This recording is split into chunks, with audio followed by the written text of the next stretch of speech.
travailleurs étrangers temporaires, Québec pressé d'offrir un répit aux PME régionales. Le Trait d'Union lance Mission Connexion, un jeu pour rapprocher les familles. Un quart de siècle de savoir célébré à Louis-Jacques Cazot.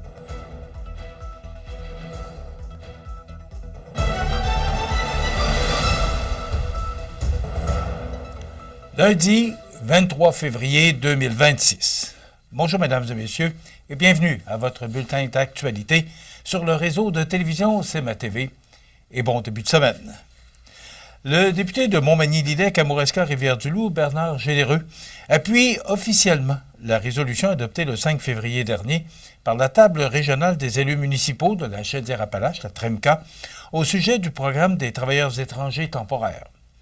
Au cœur des préoccupations, les modifications apportées en décembre 2024 au programme qui ont, selon lui, fragilisé plusieurs entreprises.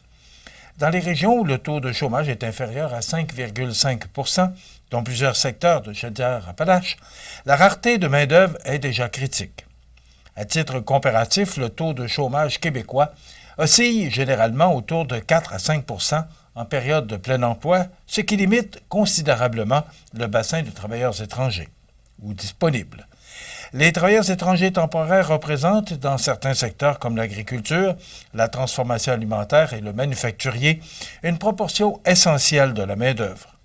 Au Québec, des dizaines de milliers de postes sont comblés chaque année par ce programme, contribuant directement à la stabilité des chaînes d'approvisionnement régionales. Le Parti conservateur du Canada propose une période de transition de 5 ans afin d'offrir davantage de prévisibilité aux PME. Et cette mesure viserait à permettre aux entreprises de s'adapter graduellement aux nouvelles règles sans compromettre leur production ni leurs investissements. Le 17 février dernier, l'ensemble des députés conservateurs québécois a co-signé une lettre transmise à la TREMCA pour démontrer un appui unanime à cette position.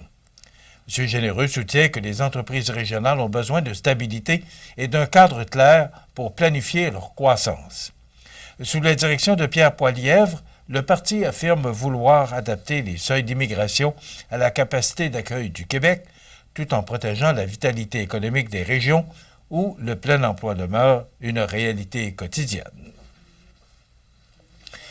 C'est avec beaucoup d'enthousiasme que le Trait d'Union rencontrait les médias vendredi après-midi au lancement officiel de son tout nouveau projet, le jeu familial Mission Connexion, un outil simple, ludique et accessible pour faciliter les conversations autour des émotions, de l'estime de soi et du vécu quotidien au sein des familles.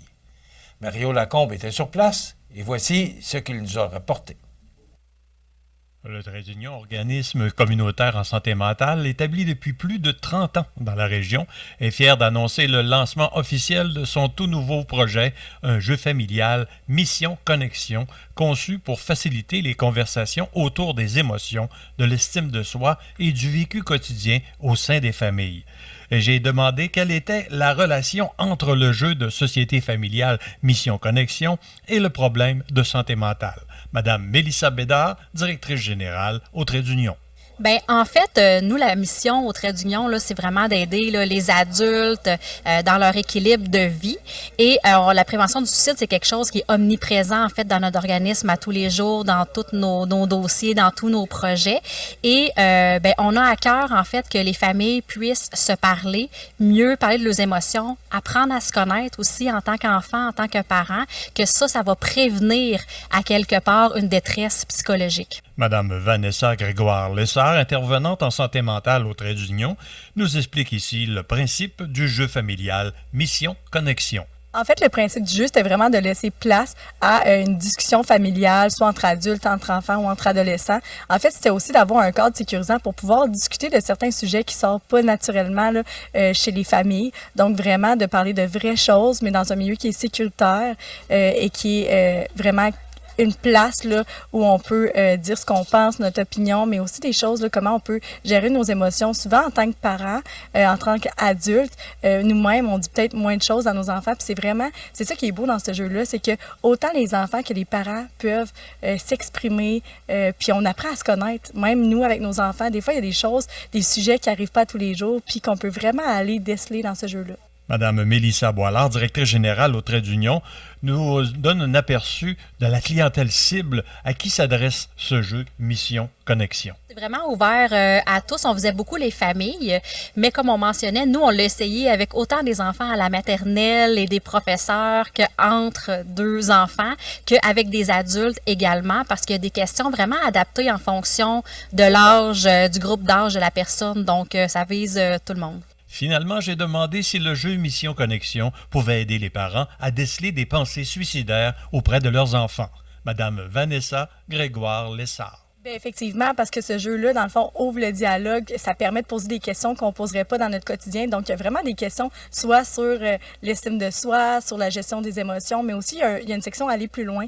Puis, il va y avoir des sujets, justement, un petit peu plus vulnérables. On ne parle pas nécessairement de suicide, mais on va parler d'intimidation, du budget, tu sais, vraiment plein de petites de sujets au fait qu'on ne parle pas à tous les jours. Donc, oui, cet outil-là va vraiment aider les parents ou les adultes à aller chercher plus d'informations. Le jeu Mission Connexion sera disponible au Trait d'Union sur réservation ou en personne et à la librairie Livre en tête. Mario Lacombe à Montmagny pour CEMA TV, Information. Un quart de siècle de savoir célébré à l'école Louis-Jacques Cazot. Les détails après la pause. Le bijoutier Carl Poulain à Montmagny offre une sélection diversifiée et raffinée de montres, bagues, bracelets et autres accessoires de luxe pour hommes et femmes reflétant l'engagement envers l'élégance et la qualité. Le bijoutier Carl Poulain à Montmagny, où chaque bijou raconte son histoire. Le restaurant Pizzeria Porto Bellissimo, un incontournable à Saint-Jean-Port-Joli. Pizza débordante de garniture, menus variés et abordables. Délicieux desserts avec des produits de grande qualité des gâteries de l'Ami. Porto Bellissimo et les gâteries de l'Ami, route de l'église à Saint-Jean-Port-Joli. Nous voyons ses amis se marier, avoir des enfants. J'avais hâte qu'ils se marient un jour, d'avoir des petits-enfants. J'aimerais qu'elle soit là pour tous les moments importants de ma vie. Nous avions des projets, un avenir. Nous voulons des enfants, une maison, et tout d'un coup, il n'y a plus rien. Pour tous les êtres chers tués par les conducteurs aux facultés affaiblies, il y a d'innombrables anniversaires qui ne seront jamais célébrés. Pour apprendre comment vous pouvez mettre fin à la conduite avec faculté affaiblie, visitez mad.ca. Vous regardez CEMA TV, le réseau de l'information sur la Côte-du-Sud. L'école secondaire Louis-Jacques Cazot a récemment souligné un jalon important en célébrant les 25 ans de l'activité Génie en herbe, une tradition éducative bien ancrée dans l'établissement. Pour l'occasion, le député de Côte-du-Sud, Rivière-du-Loup, Katascomique-Témiscouata, à la Chambre des communes, Bernard Généreux, s'est rendu à l'école Cazot afin de remettre un certificat officiel de félicitations reconnaissant l'importance de ce programme auprès des élèves et de la communauté scolaire. Très populaire auprès des jeunes, Génie en herbe favorise le développement de la culture générale, l'esprit d'équipe et l'engagement scolaire. Au fil des années, l'activité est devenue un rendez-vous incontournable qui contribue au rayonnement académique de l'école. La visite du député Généreux a aussi permis de mettre en lumière le travail de deux enseignants particulièrement impliqués. Stéphane Roy et Jean Laverdière, leur dévouement constant a largement contribué à la vitalité et à la longévité du programme. La reconnaissance officielle leur a été remise à la surprise générale, les deux enseignants n'ayant pas été informés à l'avance de cette cérémonie. Lors de son passage, Bernard Généreux a également pris le temps d'échanger avec plusieurs élèves, notamment sur le fonctionnement de la démocratie, un sujet étudié en classe au moment de sa visite. Le Centre de services scolaires de la Côte-du-Sud souligne que cette reconnaissance met en valeur l'impact positif de Génie en herbe et rappelle l'importance d'encourager des initiatives éducatives qui misent sur les connaissances, la persévérance et la collaboration chez les jeunes.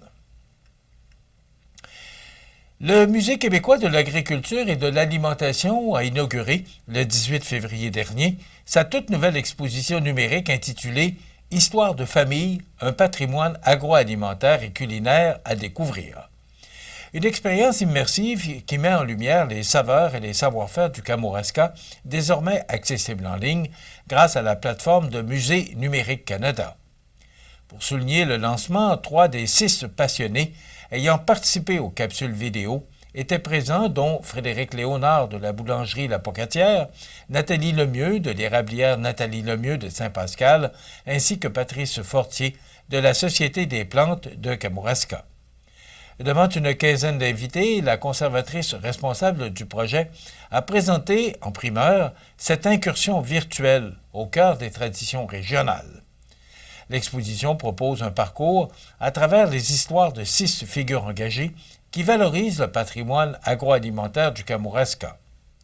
On y découvre la sériculture, la pêche, les semences ancestrales, la production bovine, sans oublier l'influence des cultures japonaises et autochtones en cuisine. Recettes et traditions familiales se côtoient dans un récit riche et inspirant.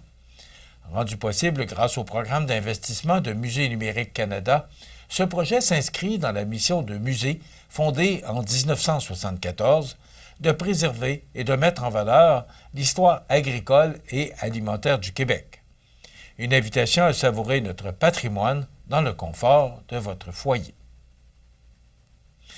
Récemment, Carl Landois, président du Club Richelieu-Montmagny, remettait un chèque de 1 000 $ à Mme Cynthia Lavoie, directrice du Cégep de la Pocatière campus de Montmagny. Ce montant représente une contribution au comité du campus qui organisera la finale régionale de Cégep en spectacle qui se déroulera le 21 mars prochain à la salle Édouine Bélanger. L'événement regroupera à Montmagny plus de 300 personnes en provenance de Québec, Saint-Georges, Thetford Mines, Charlevoix et la Pocatière. Nous souhaitons bonne chance aux étudiantes et étudiants qui représenteront le campus de Montmagny du Cégep de la Pocatière.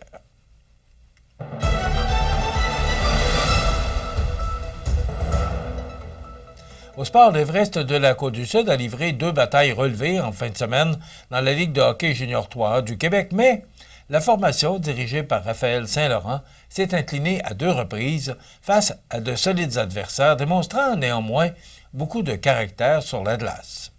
Dimanche, à Montmagny, l'Everest recevait les Panthères de Saint-Jérôme, 2e meilleure équipe du circuit. Les visiteurs ont finalement eu le déçu par la marque de 5-3, inscrivant le but décisif avec seulement 90 secondes à faire, au temps réglementaire, grâce à Samuel Morin-Perron. La rencontre avait pourtant bien commencé pour la formation sud-côtoise, alors que Noah Woodard a inscrit son 27e but de la saison dès la première minute de jeu, à la suite d'un bon travail de Victor Poulin. Après avoir tiré de l'arrière 3-1, l'Everest est revenu dans la partie grâce à Charles-Étienne Lemay, avant de voir le capitaine Tommy Bouchard créer l'égalité tard en 3e période. Le match a toutefois été marqué par 2 blessures importantes. Elliott Labonté a dû quitter la glace sur une civière après un contact à la tête en 3e période, tandis qu'Anthony Hamelin avait déjà été contraint d'abandonner le match plus tôt à la suite d'une mise en échec. Vendredi soir à Longueuil, l'Everest s'est aussi incliné 4-2 contre le Collège français. Mathieu de Rome a marqué le but gagnant en 3e période, tandis que Samuel Beaulieu a confirmé la victoire dans un filet désert. Victor Poulin et Tristan da Silva ont assuré la réplique offensive des visiteurs. Malgré la défaite, le gardien Alexandre Lausier s'est illustré en repoussant 40 des 43 tirs dirigés contre lui. L'Everest poursuivra sa lutte pour le 5e rang le week-end prochain, recevant les Rangers de Montréal vendredi avant de visiter les Condors dimanche. Voilà ce qui complète votre bulletin d'actualité de cette première journée de la semaine. Dans un moment, les prévisions de la météo. Et on devait recevoir Mme Zagara du Havre des Femmes, mais on m'indique qu'elle n'est pas encore arrivée.